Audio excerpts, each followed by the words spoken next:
Le racisme est apparu très tôt dans ma vie, très très tôt. Et j'ai appris très jeune à essayer d'évoluer entre deux mondes. Au plus loin que je me rappelle, j'ai toujours su que je me posais problème. Disons qu'on était pas mal les premiers immigrants à atterrir dans la région de Lanaudière, à la campagne. Quand on a grandi à Sorel-Tracy, on était la seule famille noire. Et malheureusement, à cause de ça, j'ai dû vivre énormément de racisme dans le hockey mineur. Je me faisais vraiment traiter de nègre dans les estrades que mes parents n'allaient plus me voir jouer.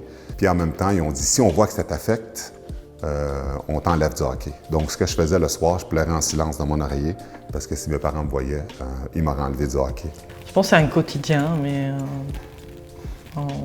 on s'habitue. En fait, on s'habitue de façon qu'on crée nos propres mécanismes de défense, en fait.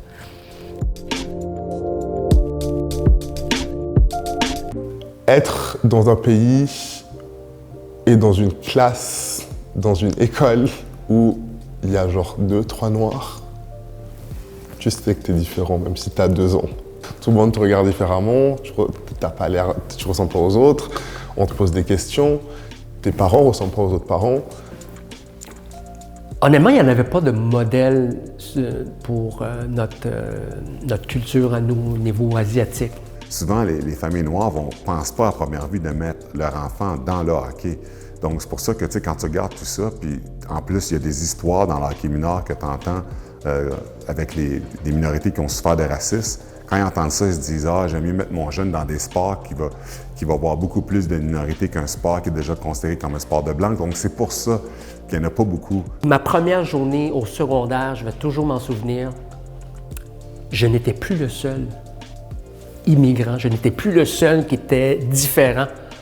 D'ailleurs, je pense que j'ai été étonné de voir d'autres Asiatiques. Ça a été un choc pour moi-même, t'imagines? J'avais fait un projet à l'école, justement, d'illustration / animation. Puis j'avais mis des personnages de couleur, donc je m'en souviens que j'avais 4 personnages, dont je pense 2 métis, un arabe, puis un noir. Mais une fille qui est venue me voir après le cours, une fille blanche, qui m'a demandé si j'étais raciste parce que j'avais pas inclus de blanc. Puis ça m'a vraiment choquée. Puis c'est là que je me suis dit qu'il y avait vraiment un manque et un besoin de représentation. Pour moi, c'était très flou, mon existence, l'appartenance à ma nation, l'identité. Ce qui n'était pas flou, par exemple, c'était le racisme. On me détestait à cause de ma différence de peau,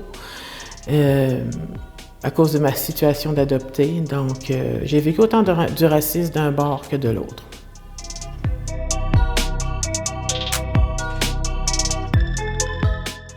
L'autodérision est importante. C'est comme ça, avec toute l'humilité du monde, que tu peux passer à travers le racisme. Et ça, je ne le comprenais pas au départ. Parce que si tu es capable de rire de toi-même, rien ne peut t'atteindre.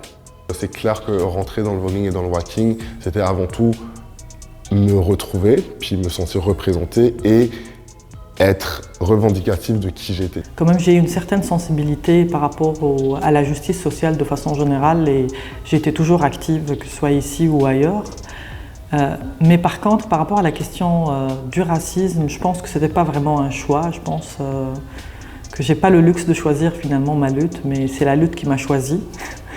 C'est fou de dire ça, mais quand j'ai réussi, j'ai passé en Ligue nationale, c'était pas mal plus pour prouver aux gens qu'ils avaient tort et pour leur montrer que tout ce qu'ils m'ont dit, que j'aurais dit merci de m'avoir donné la force nécessaire, la force additionnelle pour foncer. J'ai vu que c'est quelque chose que j'ai fait toute ma vie. Pour moi, c'était juste naturel de faire de l'art. C'est devenu militant quand je me suis rendu compte de l'impact que ça pouvait avoir. Dans un monde idéal, j'aimerais pouvoir faire de l'art juste pour faire de l'art. Mais dans la société où on vit, mon art n'a pas le choix d'être militant. C'était à une époque, quand j'étais adolescente, où on est tourmenté, on est parfois affaibli par tout ce qui se passe. Moi, j'ai passé mon adolescence sur la crise d'Oka. J'ai voulu me suicider, une fois ou deux. Je ne veux pas en faire un drame, j'ai survécu, je suis encore là et je ne me victimise pas là-dessus. Mais c'est à ces moments-là que j'ai commencé à écrire des textes un peu plus profonds et plus noirs, on va dire, qui parlaient de cette envie de mourir, de partir, parce que je me sentais aucune place dans la société qu'on a aujourd'hui. J'ai compris maintenant qu'il faut faire sa place. Il faut des fois tasser les barrières, déranger des gens. Mais à cette époque-là, je n'étais encore pas assez forte pour comprendre tout ça. Mais au moins, je suis contente d'avoir continué, d'être restée en vie, parce que la vie après ça m'a présenté des outils, des alliés, des gens, des amis qui m'ont permis de progresser. Oui.